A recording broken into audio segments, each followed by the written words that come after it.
আমার উম্মতের জন্য। এর পূর্বে কোন নবীর উম্মতের উপরে একটানা 1 মাস রমজান ছিল না, সিয়াম ছিল না। শুধুমাত্র আমার উম্মতের জন্য 1 মাস।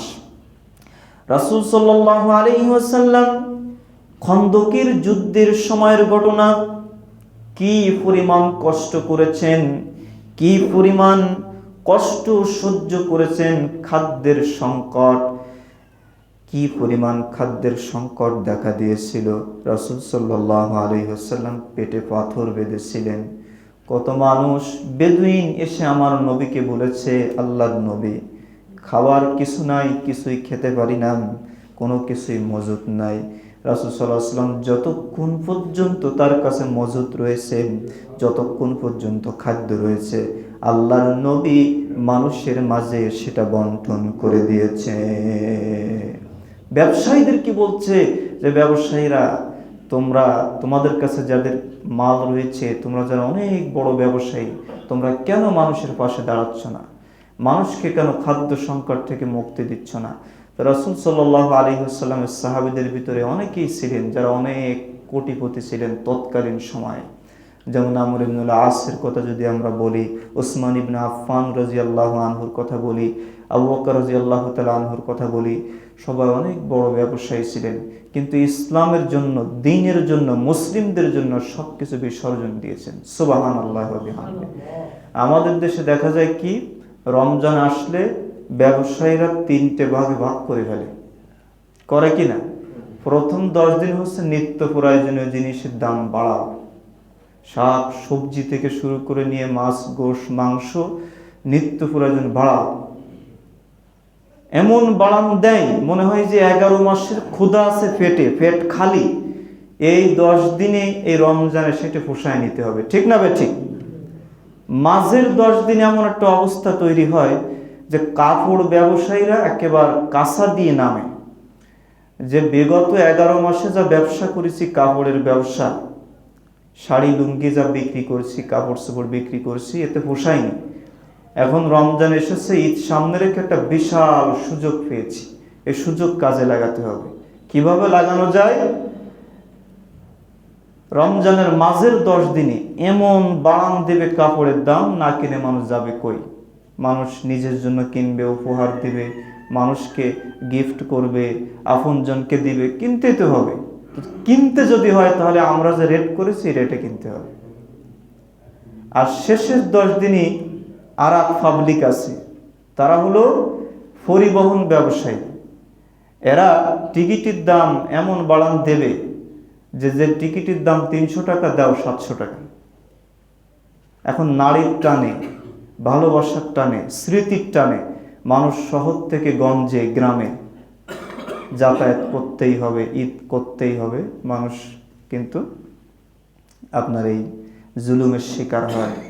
তো অন্যান্য মুসলিম দেশে দেখা যায় রমজান আসে ইবাদতের জন্য, আর আমাদের দেশে আসে কিসের জন্য?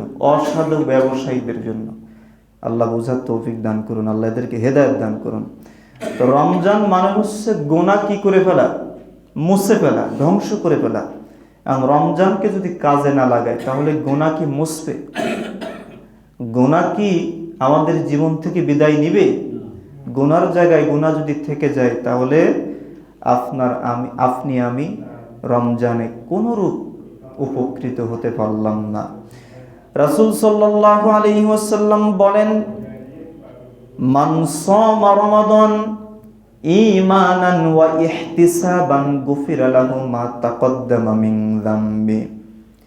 রাসূল সাল্লাল্লাহু আলাইহি ওয়াসাল্লাম বলেছেন, রমজানের অনেক ফজিলত রয়েছে, ফজিলতের অনেক বিষয় রয়েছে,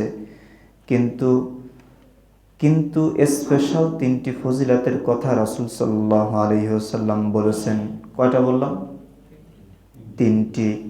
স্পেশাল 3টি ফজিলতের কথা আমার প্রিয় নবী সাল্লাল্লাহু আলাইহি ওয়াসাল্লাম বলেছেন, যে 3টি ফজিলত এর পিছনে যদি মানুষ সময় দেয় তাহলে আল্লাহ রাব্বুল আলামিন ওপেন চ্যালেঞ্জ করেছেন যে তার জীবনের সমস্ত গুনাহ আল্লাহ তাআলা মাফ করে দিবেন।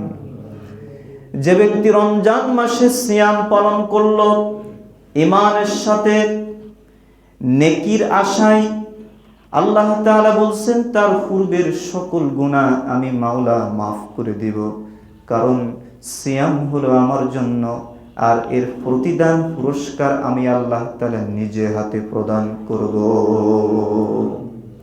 সুবহ সাদিক থেকে নিয়ে সূর্যাস্ত পর্যন্ত 14 ঘন্টা 15 ঘন্টা পৃথিবীর এমন দেশ আছে যে দেশে 20-22 ঘন্টা রোজা রাখা লাগে। এই পরিমাণ সময় মানুষ পানাহার থেকে বিরত থাকবে, পাপ থেকে বিরত থাকবে, অশ্লীল কোনো কর্মকাজ থেকে বিরত থাকবে, সুদ ঘুষ যত রকম কাজ শরিয়া বহির্ভূত রয়েছে এই সকল অনাচার থেকে মানুষ যখন বিরত থাকবে, আল্লাহ তাআলা ওই ব্যক্তির সিয়ামকে তিনি কবুল করে নেবেন। যে ব্যক্তি রমজান মাসে সিয়াম পালন করলো কিসের সাথে? ঈমানের সাথে। শুধু আমি না খেয়ে থাকলাম এর নাম রোজা নয়, না খেয়ে থাকার নাম সিয়াম নয়।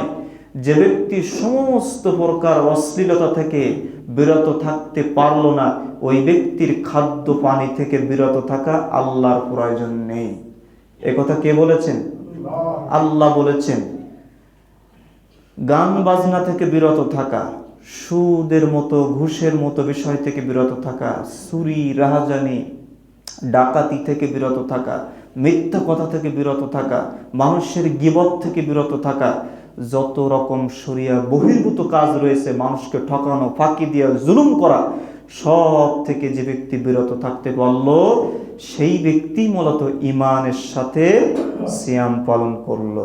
সুবহানাল্লাহ ওয়া বিহামদিহি। এরপরে বলছেন